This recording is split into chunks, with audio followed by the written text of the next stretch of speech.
ಯೂಟ್ಯೂಬ್ನಲ್ಲಿ ಶಿವಮೊಗ್ಗದ ಸುದ್ದಿಗಳನ್ನು ನಿರಂತರವಾಗಿ ಪಡೆಯಲು ಈಗಲೇ ಸಬ್ಸ್ಕ್ರೈಬ್ ಮಾಡಿ.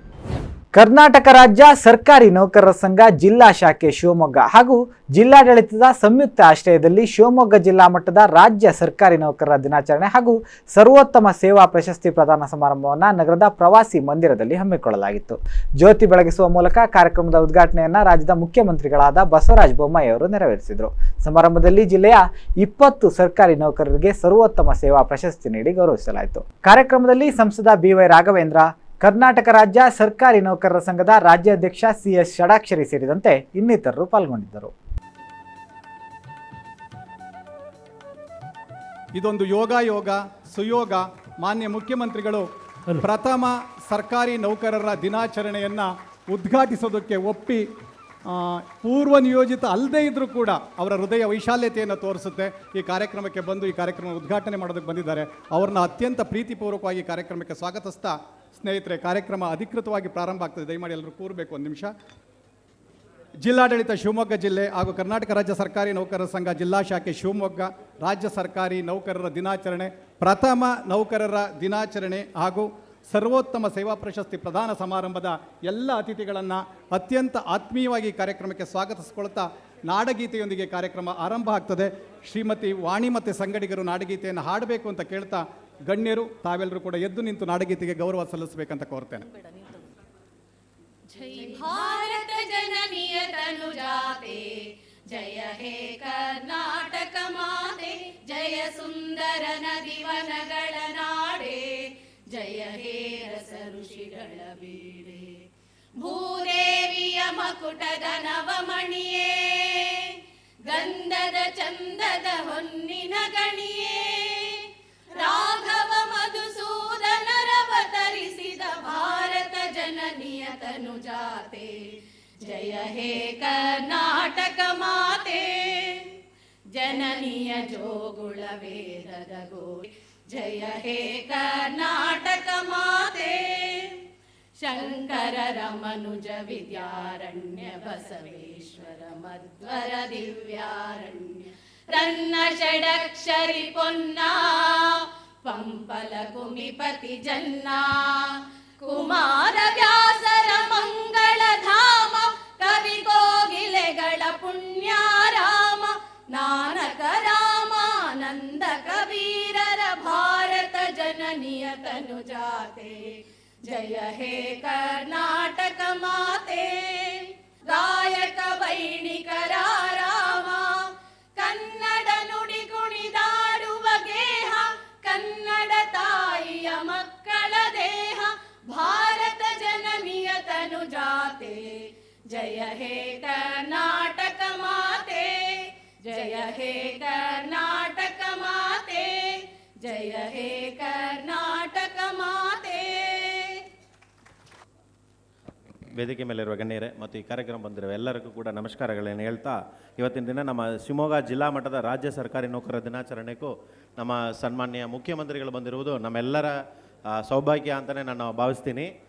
ನಮ್ಮ ಜಿಲ್ಲಾಡಳಿತ ಮತ್ತು ನಮ್ಮ ಶಿವಮೊಗ್ಗ ಎಲ್ಲ ನೌಕರರ ಪರವಾಗಿ ನಮ್ಮ ಸನ್ಮಾನ್ಯ ಮುಖ್ಯಮಂತ್ರಿಗಳಿಗೂ ಸ್ವಾಗತ ಕೋರ್ತೀನಿ. ಸ್ವಾಗತ, ಸುಸ್ವಾಗತ.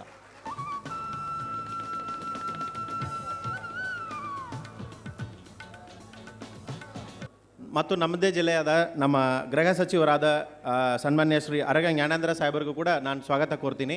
ಅದೇ ರೀತಿಯಲ್ಲಿ ಇನ್ನೋರ್ವ ಸಚಿವರಾದ ಸನ್ಮಾನ್ಯ ಶ್ರೀ ಭೈರತಿ ಬಸವರಾಜ ಸಾಹೇಬರಿಗೂ ಕೂಡ ನಾನು ಸ್ವಾಗತ ಕೋರ್ತೀನಿ.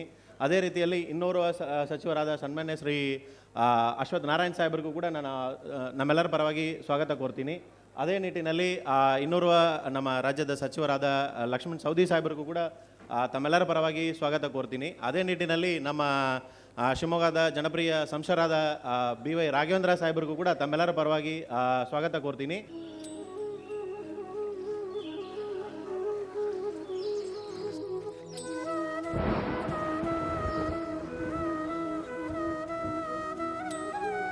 ಕರ್ನಾಟಕ ರಾಜ್ಯ ಸರ್ಕಾರಿ ನೌಕರ ಸಂಘದಲ್ಲಿ ಮೊಟ್ಟ ಮೊದಲ ಬಾರಿಗೆ 6 ಲಕ್ಷ ಸರ್ಕಾರಿ ನೌಕರರಿಗಾಗಿ ಸರ್ಕಾರಿ ನೌಕರ ದಿನಾಚರಣೆಯನ್ನು ಘೋಷಣೆಯನ್ನು ಮಾಡಿ ಆಚರಣೆಯನ್ನು ಮಾಡಿರುವಂಥ ನಮ್ಮ ನಿಮ್ಮೆಲ್ಲರ ಹೆಮ್ಮೆಯ ಮುಖ್ಯಮಂತ್ರಿಗಳಾಗಿರುವಂಥ ಬಸವರಾಜ ಬೊಮ್ಮಾಯಿರವರಿಗೆ ಹೃತ್ಪೂರ್ವಕವಾಗಿರುವಂಥ 6 ಲಕ್ಷ ನೌಕರ ಪರವಾಗಿ ಅಭಿನಂದನೆಗಳನ್ನು ನಾನು ಸಲ್ಲಿಸ್ತಾ ಇದ್ದೇನೆ.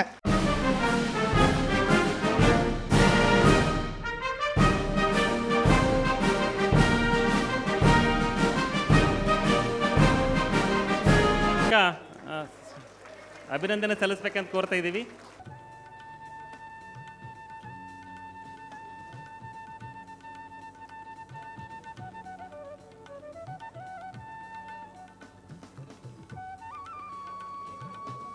ಕರ್ನಾಟಕದ ಸರ್ಕಾರಿ ನೌಕರರ ಹೆಸರು ದೇಶಾದ್ಯಂತ ಅತ್ಯಂತ ದಕ್ಷವಾಗಿರುವಂಥ ಸರ್ಕಾರಿ ನೌಕರನು ಅಂತ ಹೆಸರಿದೆ. ಇದಕ್ಕೆ ಹಲವಾರು ದಶಕಗಳಿಂದ ಕೆಲಸ ಮಾಡಿದಂಥ ನಮ್ಮ ಹಿರಿಯ ಸರ್ಕಾರಿ ಅಧಿಕಾರಿಗಳು ನೌಕರರ ಪರಿಶ್ರಮ ಕಾರಣ. ಹೀಗಾಗಿ ಅವರನ್ನು ನೆನಪು ಮಾಡಿಕೊಳ್ಳುತ್ತಾ ಅವರಿಗೆ ಅಭಿನಂದನೆಗಳನ್ನು ನಾನು ಸಲ್ಲಿಸೋಕ್ಕೆ ಇಚ್ಛೆಪಡ್ತೀನಿ. ಈ ಪರಂಪರೆಯನ್ನು ನಾವು ಮುಂದುವರಿಸ್ಕೊಂಡು ಹೋಗುವಂಥ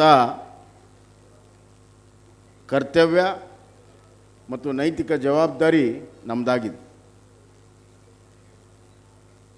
ನಾವು ನಮ್ಮ ಪಾತ್ರವನ್ನು, ನಮ್ಮ ಜವಾಬ್ದಾರಿಯನ್ನು ನಾವು ಸ್ಪಷ್ಟವಾಗಿ ತಿಳ್ಕೋಬೇಕು.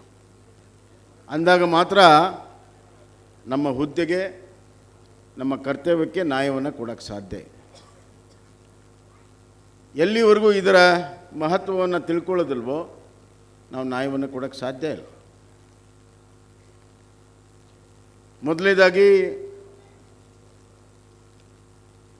ಈ ಆಡಳಿತದ ಯಂತ್ರ ಅಂದ್ರೇನು, ಆಳುವ ಯಂತ್ರವಂದ್ರೆ ಏನು, ಇದರ ಸ್ಪಷ್ಟತೆ ಇರಬೇಕು. 11ನೇ ಶತಮಾನದಲ್ಲಿ 6ನೇ ಕಲ್ಯಾಣ ಚಾಲುಕ್ಯ ಈ ವಿಷಯವನ್ನು ಭಾಳ ಸ್ಪಷ್ಟವಾಗಿ ಅರ್ಥಪೂರ್ಣವಾಗಿ ಹೇಳಿದ್ದಾರೆ. 11ನೇ ಶತಮಾನ ಅವರ ಶಿಲಾಶಾಸನದ ಸಂಪೂರ್ಣವಾಗಿ ಅಧ್ಯಯನ ಮಾಡಿದಾಗ ಅವರು ಹೇಳ್ತಾರೆ, ಆಳುವುದು ಬೇರೆ, ಆಡಳಿತ ಮಾಡುವುದು ಬೇರೆ. ಏನು ಹೇಳಿ? ಆಳುವುದು ಬೇರೆ, ಆಡಳಿತ ಮಾಡುವುದು ಬೇರೆ.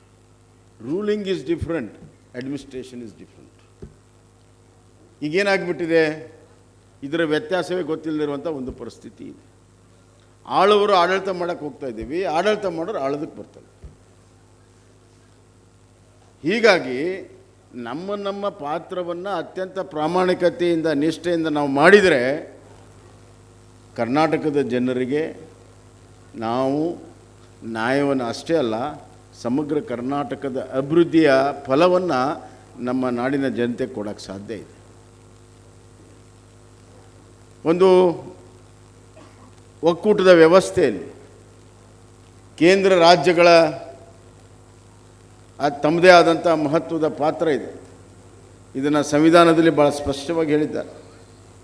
ರಾಜ್ಯ ಸರ್ಕಾರಗಳ ತಂದೆ ಆದಂಥ ಸಾಹಿತ್ಯ ಇರುವಂಥ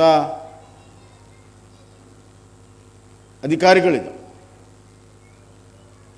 ನಮ್ಮ ಪ್ರತಿಯೊಂದು ಅಧಿಕಾರ, ಸಣ್ಣದಿರಲಿ ದೊಡ್ಡದಿರಲಿ, ಒಬ್ಬ ಪಿಯೂನಿಂದ ಹಿಡಿದು ಮುಖ್ಯಮಂತ್ರಿವರೆಗೆ ಇರಲಿ, ನಮ್ಮ ಕೊಟ್ಟಿರುವಂಥ ಸರ್ಕಾರಿ ನೌಕರರಿಗೆ ಇರುವಂಥ ಒಂದು ಸಣ್ಣ ಅಧಿಕಾರ, ಅದು ಯಾವಾಗಲೂ ಕೂಡ ಜನಪರವಾಗಿ ನೀವು ಬಳಕೆಯನ್ನು ಮಾಡಬೇಕು ಹೊರತಾಗಿ ವೈಯಕ್ತಿಕ ಲಾಭಕ್ಕಾಗಿ, ಸ್ವಾರ್ಥಕ್ಕಾಗಿ ಎಂದೂ ಕೂಡ ಬಳಕೆಯನ್ನು ಮಾಡಬಾರ್ದು. ಇದು ಭಾಳ ಎಚ್ಚರಿಕೆಯಿಂದ ನಾವೆಲ್ಲ ನಡ್ಕೋಬೇಕಾಗಿ. ನಿಮ್ಮ ಒಳ್ಳೆಯ ಕೆಲಸ, ನಿಮ್ಮ ಹೆಚ್ಚಿನ ಜವಾಬ್ದಾರಿಯನ್ನು ನೋಡಿ. 2 ಬಾರಿ DA ಬಂತು ನನ್ನ ಕಾಲದಲ್ಲಿ. ಕೇವಲ ಒಂದು ವಾರ, ಒಂದೇ ದಿನ ಕೇಂದ್ರ ಸರ್ಕಾರ ಕೊಟ್ಟು ಮರುದಿವಸನೇ ನಾನು ಫೋನಲ್ಲೇ ಆದೇಶ ಮಾಡಿದೆ. ನಾನು ಊರಲ್ಲಿ ಇರಲಿಲ್ಲ, ಕೂಡಲೇ ಡಿಕ್ಲೇರ್ ಮಾಡಿದ್ದೆ. ನಾವು ಮೊದಲನೇ ಬಾರಿ ನಮ್ಮ ಷಡಾಕ್ಷರಿ ಅವರು ಬಂದು ಹೇಳಿದ ತಕ್ಷಣವೇ ಅದನ್ನು ಕೂಡ ಬಿಡುಗಡೆ ಮಾಡಿ. ಅಲ್ಲದೆ ಈ ಪ್ರಶಸ್ತಿ ಇವೆಲ್ಲ ನಾವು ಮಾಡ್ತೀವಿ. ನಿಮ್ಮ ಪೇ ಕಮಿಷನ್ ಬಗ್ಗೆ ಷಡಾಕ್ಷರಿಯವರು ಭಾಳಷ್ಟು ಗಂಟು ಬಿದ್ದಿದ್ರು. ನಾನು ಯೋಚನೆ ಮಾಡೋಣ ತಡಿಯಪ್ಪ ಅಂತಿದ್ದೆ. ನಮ್ಮ ಷಡಾಕ್ಷರಿ ಹೆಂಗದನಂತಂದರೆ ಉಡ ಇದ್ದಂಗೆ. ಹಿಂದೆ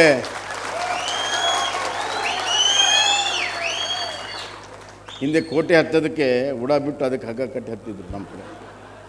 ಏನು ವಿಶ್ವಾಸ ಅಂದರೆ ಉಡ ಯಾವುದೇ ಕಾರಣಕ್ಕೂ ತನ್ನ ಇದನ್ನು ಗ್ರಿಪ್ಪನ್ನು ಬಿಡೋದಿಲ್ಲ ಅನ್ನೋಂಥ. ಹಾಗೆ ಅವನು ನಿಮ್ಮ ಮೇಲೂ ಗ್ರಿಪ್ ಇದೆ, ನಮ್ಮ ಮೇಲೂ ಗ್ರಿಪ್ ಇದೆ. ನಮ್ಮನ್ನು ತೋರಿಸಿ ನಿಮ್ಮ ಕೆಲಸ ಮಾಡಿಸ್ತಾನೆ, ನಿಮ್ಮ ತೋರಿಸಿ ನಮ್ಮ ಕೆಲಸ ಮಾಡಿಸ್ತಾನೆ. ಅತ್ಯಂತ ಕ್ರಿಯಾಶೀಲ ಅಧ್ಯಕ್ಷರಂತ ಪಡ್ಕೊಂಡಿದ್ದಾರೆ.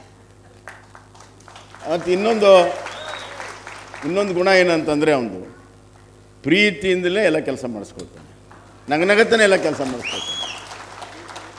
ಮತ್ತು ಅವನ ಹಿಂದೆ ಅವನು ಬಂದಾಗ ಒಮ್ಮೆ ನಮ್ಮ ಯಡಿಯೂರಪ್ಪನವರೇ ಕಾಣ್ತಾರೆ ನನಗೆ ಬೇರೆ ಅಂತ.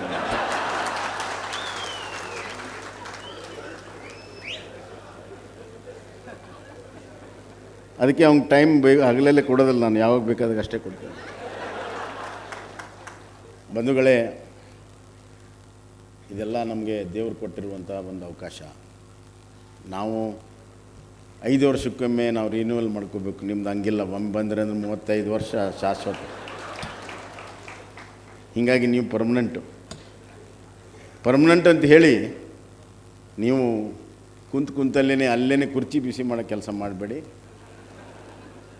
ಎದ್ದು ಫೀಲ್ಡಿಗೆ ಹೋಗಿ ಕೆಲಸವನ್ನು ಮಾಡಿ, ಜನರಿಗೆ ಸಹಾಯ ಸಹಕಾರವನ್ನು ಮಾಡಿ, ಜನರ ಬಗ್ಗೆ ಸಹಾನುಭೂತಿ ಇರಲಿ, ಬಡವರ ಬಗ್ಗೆ ಕನಿಕರ ಇರಲಿ, ಈ ರಾಜ್ಯದ ಅಭಿವೃದ್ಧಿ ಬಗ್ಗೆ ಕಳಕಳಿ ಇರಲಿ. ನಾವು ನಿಮ್ಮ ಜೊತೆಗಿದ್ದೀವಿ, ನೀವು ಬೇರೆ ಅಲ್ಲ, ನಾವೆಲ್ಲ ಒಂದೇ. ಎಲ್ಲರೂ ಎರಡೂ ಕೈ ಚಪ್ಪಾಳೆ ಆಗಬೇಕಾದ್ರೆ, ಚಪ್ಪಾಳೆ ಆಗಬೇಕು, ಎರಡೂ ಕೈ ಹೆಂಗೆ ಒಂದಾಗಬೇಕು, ಆಡಳಿತ ಯಶಸ್ವಿ ಆಗ್ಬೇಕಾದ್ರೆ ಇವೆಲ್ಲ ಒಂದಾಗಬೇಕು.